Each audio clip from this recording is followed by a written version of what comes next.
Hello, everyone, and welcome to this week's episode of Behind the Story, the show where we try and talk directly to the reporters who are covering Rhode Island and southeastern Massachusetts. I'm Eli Sherman. I'm joined by my co-host, Boston Globe columnist Dan McGowan, and our very special guest, Tara Granahan of WPRO. Tara, welcome to the show. Thank you so much. My pleasure to be here. We're excited to have you as our first non-print person. That's the only thing I haven't done is the print part. Getting some variety here. Yeah, good. We're so excited to have you on today, in part because you've been so generous in having me and Dan on your show over the years to talk about public affairs. And I'm constantly impressed by how engaged your audience is in the morning. It seems very dedicated, and the people calling in all the time. And she's on the air, of course, every weekday from 9 to noon. 9 to noon. And I am sticking. They're going to have to drag me out of that time slot. 9 to noon. I can come hang out. It's great. And just to start, Tara, I'm wondering if you could explain to us how you decide. That's a lot of airtime to fill, of course. 3 hours every day. 3 hours every day. Yeah. How do you decide what to talk about each day? Well, the news of the day, obviously, it's never ending with the new president and the new administration. When things change, people get a little and local politics, let's face it, we're not out in Paducah, Kentucky. We're not doing corn stories every day. So we're lucky that we have challenges, right? Because that gets people talking. But I think it's more if you were hanging out with your friends and you're not going to talk about, I don't know, statistics if you're just sort of going out. And unless you have me on the show. And Mr. Prize and Charts, and you guys. I'll let you handle that, and then I'll bring you on the show, and then we can talk about it. But I think it's what everybody wants to talk about, whether it's a governor's race coming up, which is today, right? Or whether it's, are we going to lose funding from the feds? Or it's the broken bridge, or it's the Real Housewives of Rhode Island. I want to talk about what people are talking about. And I did do mainstream journalism, if you will, in television for a long time. I think most people know that right here at ABC6. But you didn't get really time to interact with your audience. You were delivering the story. I was delivering the news. And we didn't have social media back then, so people couldn't tell you're a fathead. So sometimes I think that's fun. But it is an engagement, and the radio is your friend. TV is your friend in a different way, I think, because I've done both.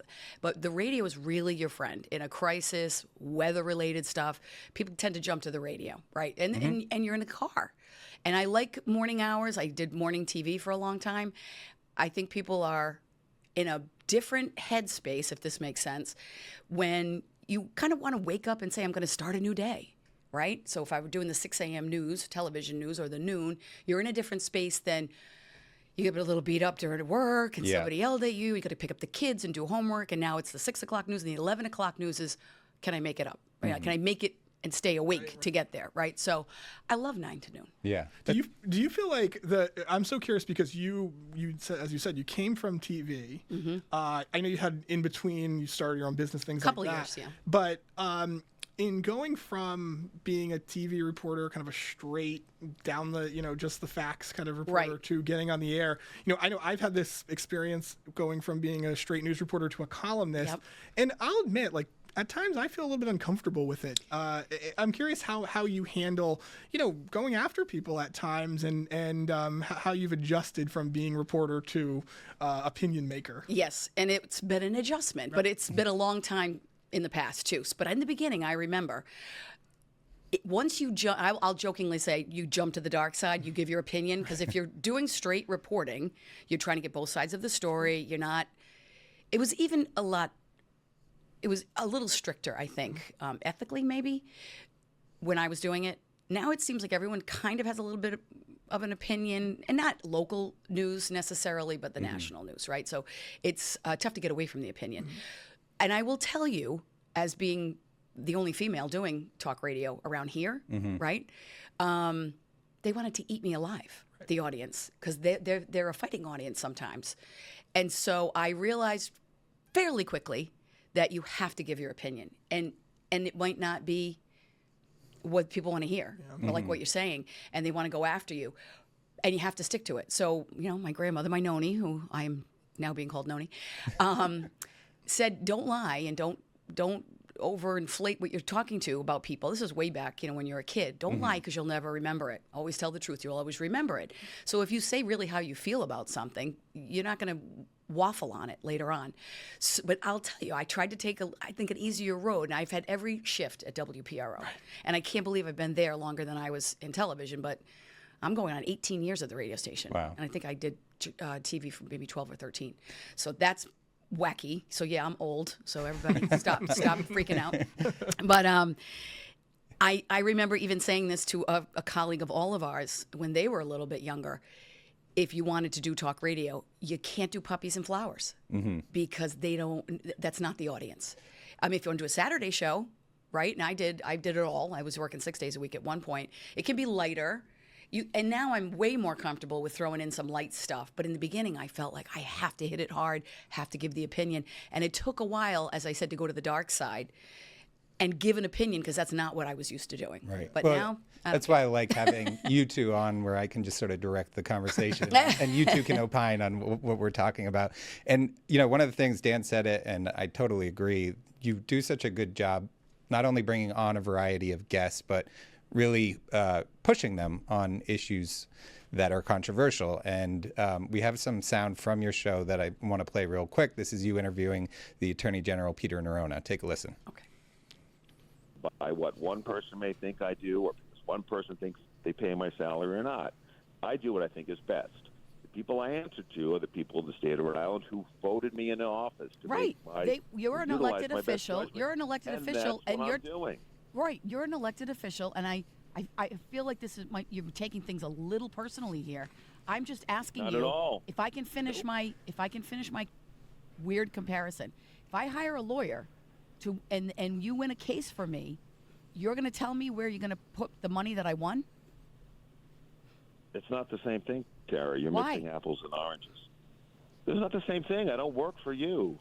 I'm a constitutional officer who exercises my judgment on behalf of the state. The voters put me in place to do that.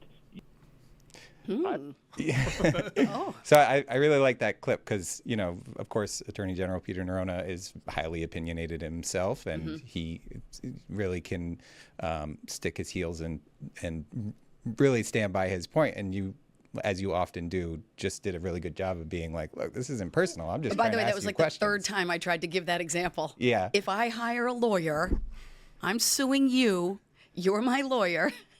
You win the case, you're my lawyer, and you have to give me money. Why do you get to tell me where to put the money? And we should note that that was a pretty good one. The discussion you were having was over the settlement money that he had gotten on the 610 connector lawsuit, and he was funneling the $10 million that they got directly towards dental care in the area, which some legislatures had a problem with because they felt like that money came into the state, should go to them for appropriation. But also to a nonprofit entity, which we don't have any right as a taxpayer to say, hold on a minute, that's taxpayer money. Now, the Attorney General will say, no, it's not. He said, I won the case. That's a good one. That's a good interview because I was a little taken aback too. Like, wait a minute, you don't work for me, you got elected. But it sounded like he was saying, I'm only working for the people who elected me. That's not the way it works. It's a statewide office. It's all the taxpayers' money, not just the people that voted for you.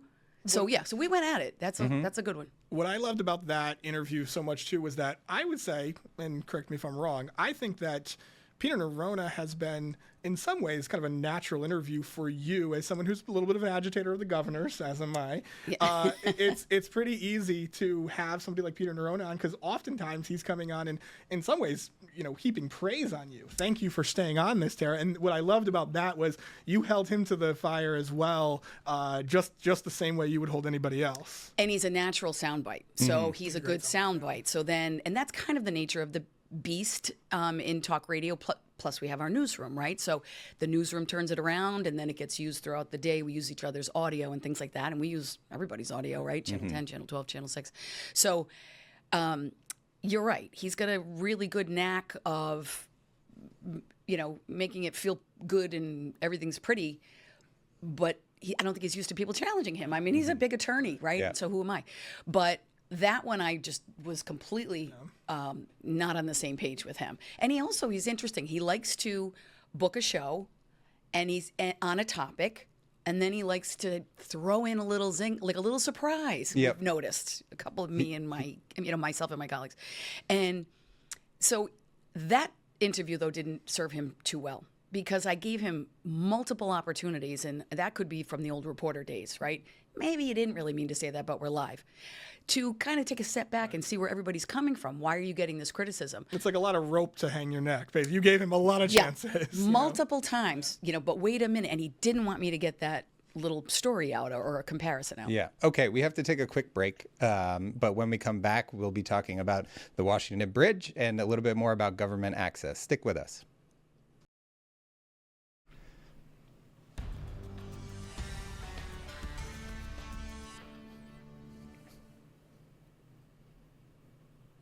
Hello and welcome back to Behind the Story. I'm Eli Sherman, and I'm joined by my co-host, Boston Globe columnist Dan McGowan. Our guest today is Tara Granahan, host of the Tara Granahan Show on WPRO. Sorry, mouthful there. And I want to talk, Tara, about the Washington Bridge because, as most people probably know at this point, it's been shut down since December 2023. Long time. And it's been so frustrating to both commuters and also created political headaches for politicians. But you've done a very good job, basically since the shutdown, keeping the conversation focused on it and developments that happen with it. You were even talking about it this morning on your show, and Dan and I were kind of joking because it's obviously a terrible issue for the state, but you have a situation in which you have a topic that is very irksome to listeners, but then they're also listening to you more because they're stuck in their cars, possibly in the traffic. They're trapped. They're held hostage by the broken bridge. So what has it been like? So we covering love that? it. No, Yeah. I'm just kidding. No, you're right, though. You're right. Yeah. I mean, particularly, the people that are working on the road, right, whether in transportation or different shifts. I find that Rhode Island, our workforce is not 9 to 5. Because we have so many people in healthcare, so many. The two biggest employers, right, are the state. So they're kind of more like a 7:30 to 3:30, not 9 to 5. And then healthcare, you work the 7 to 3 or 7 to 4 or 8 to 4. Electric boat gets out at 2:30, 3 o'clock. So this is how we look at things, different day parts, and people are in their cars a lot in Rhode Island. So sure, we're trying to. There was a time where I said I'm not talking about the bridge today, and to myself, this is what I'm saying to myself at 8:55 a.m. Did you talk about it that day? Probably. And because I have my own relatives that say, oh, yeah, I forgot about that because I don't have to go that way, right? I don't have to take the bridge. So if it's 50-50, if it's 60-40, you don't want to lose that chunk of your audience either to bore them to death. Like, I don't care. I don't commute that way. But it's a huge story. And it's going to be a huge story for this next gubernatorial election because the target date, if you can hold it to the target date, is 2028, right? Of November. So we'll be 2 years into some new governors or repeat governor, their term. I have said on the record, and I think I said it today, I don't see how Dan McKee runs again. I know he's running again. And all his people will say, he's running again. He already declared. But it's a long haul. It's a long haul to even get to next June or July, right? When it really kicks in. Yeah, we hear so much about that being the issue that people are so upset about. And you see it in the poll numbers. There was a poll out today from the Pell Center showing him at 25%. He sort of has been between that and a low of 19 in a recent snapshot. But yeah, I think that's going to be an incredibly hot button issue because so many people care about it. Forget some serious policy wonky stuff. It's really like, how long am I spending in my car? And to show that from that same poll, we actually have a graphic I want to show you here. And you can see, respondents were asked how likely it would be if this project would be completed by 2028 and cost what the current estimate is at $427 million. And if you just look at that blue on the left, not likely at all, that's 60% with the most extreme, like, nope, this isn't happening. And I think it just goes to show sort of the distrust that the Washington Bridge debacle has created in folks in Rhode Island. I think it comes possibly with a pattern, and we hang on to a little bit of grudges here in Rhode Island. When we, anytime you see the number 38, you go, 38 studios. And that was a long time ago, right? Or listen, today we were talking about the banking crisis again because we replayed an old interview I had with Governor Ed DePrete, God bless him, because that was the news today. And the interview was 2011, and we were talking about the banking crisis back in 2011, which had started in what, 90? Right. 91. was it? 91. Yeah. So there are people that can't forget about that either. Right. For good reason, by the For way, good you know? reason, Yeah. because they couldn't get their money. So I know it's a no-win situation for Governor McKee. He inherited it. Problems with the bridge started before him, just like he inherited COVID and trying to get the heck out of that situation. But you wanted the job. So when they, this is a little behind the scenes, and I think you know this. He hasn't come on my show for 3 years. He goes on everybody's show in the building. Right. Everybody. Probably do like the Saturday real estate guy that pays to be on the air. I don't know. But and some people will try to take it to a different level. Like, oh, it's because you're a woman. No, it's not. Right. It is not. I don't play that card. I don't do that. No, it's because he perceives you to be hostile towards him or tough on him, right? And he doesn't want that. I mean, let's face it, that's what that is, right? I suppose he hasn't called me and told me why, and none of his people will answer my emails. That part of it gets me a little annoyed because they are paid employees to deal with the media. And if I'm not just saying, can I book the governor? It's legitimate questions. Is the office of COVID, whatever the heck, we have all these offices, are they still in play? Are we still paying for this? Right. Are we still employing people to do what? Right? Mm-hmm. I had a lawmaker call in today, and I will zip off the emails. Not to the governor, so I'll give him a break. But to the General Assembly, to the leadership, we have these legislative liaisons. I don't know who they are. Nothing personal to anyone, but what do they do in the other 6 months of the year, right? And or do they get, I don't know, is their salary just extended through the summer? Yeah, or whatever? I think, and tell me if this is your experience as well. Again, I'm so impressed at how well you book people and get people onto your show, and sometimes on short notice. But it's been my experience over the past decade probably that just directly accessing people in positions of elected positions or leadership or whatever has become harder and harder because there's more and more layers of sort of keeping a buffer between us yes. and them. Or, it's a law, the Freedom of Information Act and things like that when you're trying to, I actually years ago, and I'm trying to remember the topic, but a listener to WPRO, to the show, filed the Freedom of Information Act because I just never got the information that I was looking for. And he went and picked it up. And it was I'm not kidding you, his name was Tim. And I won't give last names.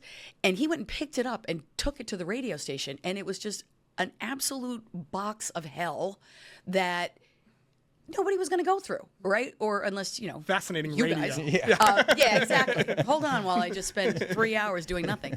And it's a deterrent so that, just like when they gave, was it Representative Patricia Morgan, a map? She was looking for a certain information. Of right, they sent her a bill 1827 or something like that from the year. So, yes, it's gotten more difficult. But I always say, for someone who doesn't want to come on the show, I'm not going to bang that drum every day, just if I get annoyed. But I think it's worse for them. I can find audio of the governor every single day of the week. I can use Channel 12. I was curious about that. Like, does it, in some ways, it almost benefits you if the governor, is going to kind of be unwilling to go on your show. Well, you don't feel got a few more seconds here, Dan. Yeah, yep. you must not feel any pressure about being nice. I don't. And I get these messages. Do you cross him in the path if he was on the show before you? Like he did ask the governor. I'm like, no, I'm not going to run up to him. A couple times I'll say, hey, to the press person, don't forget about me. I'm just being fresh. But no, it doesn't. It's no skin off my nose. I mean, you may or may not be the next governor, and we'll see what happens with the next one. But I didn't have any luck with the one before him either after a while. Gina Raimondo didn't want to talk to me either. All right. Well, we have to go to another quick break. Again, Tara is on every morning, 9 to noon, and people should go take a listen for sure. Tara, thank you so much for being here. Absolutely. Thank you, guys. It was a blast. Thank you. Coming up, Dan and I will go through our recurring segment, The Stories We Wish We Wrote. Please stick with us.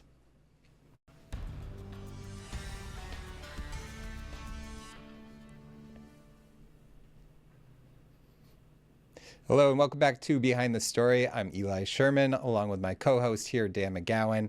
And in this final segment of the show, we're going to go through some of the other stories that we liked that happened over the past week in Rhode Island and southeastern Massachusetts. The segment is called The Stories We Wish We Wrote. And we're going to start with you, Dan. What caught your eye this week? Yeah, my colleague Steph Machado had a wonderful story. Well, it's a terrible story, but it was a well-reported story about all these cuts that are coming to the education department from Washington. And I know this is people's eyes are glazing over at the cuts out of Washington and the chaos out of Washington, but $29 million, and we're talking about funding that goes to English language learners. We're talking about funding that goes to some of the most important nonprofits in serving big districts in Rhode Island and Providence in particular. And so these are going to be devastating cuts. You thought the last year was going to be was bad when it comes to closing budget gaps. This is going to be an ongoing problem for a while. Yeah, and I think something that is especially problematic about this is that it's already money that school committees had baked into the school budgets for the year because they were relying on it, and now it's not there. So it's not just like they now have time to budget around it. It's like actually you may not be getting that money at all. So that was a good story. And I think she mentioned $100 million cut from Massachusetts. So it's not just Rhode Island. It's everywhere. The whole, it's the entire country. Yeah. You have a fun story you were talking to me about offline. So. This is more fun. Maybe. I don't know. We'll see. Dan Medeiros at the Herald News in Fall River has a story about Lizzie Borden, who people know is the infamous alleged killer of her parents, I believe, and they're going to make a Netflix. Now, her story has been done a million times, but this one's going to be done by Ryan Murphy, who was the creator of American Horror Story. So I think we might see, I think there might be quite a draw to it, and it'll be on Netflix. Dan does a great job covering sort of some of these stories that fly under the radar, although, of course, this will be big news when it happens. And it's unclear if they're going to be filming in Fall River, according to Dan. This is going to be like the biggest thing on Netflix when it comes out. People are going to eat this up. Yeah, exactly. Anything Lizzie Borden around this part of New England, and people are going to be enthralled. Lizzie Borden, O.J. Simpson, it all works. That's all the time we have this week. We have other stories that we like, so we're going to shout them out on the website, WPRI.com, so you can go find those links there. Next week we'll have a new reporter on, or a new journalist, to go over a different story that's happening across Rhode Island and Massachusetts. Full episodes of the show can be found on our website, WPRI.com. They can also be found on YouTube. And you can also now download this show as a podcast, which I really like, Dan, because sometimes it's kind of a podcast feel in here. Yeah, it looks like a podcast. Yeah. That's all the time we have. For Eli Sherman, Dan McGowan, thanks for watching Behind the Story.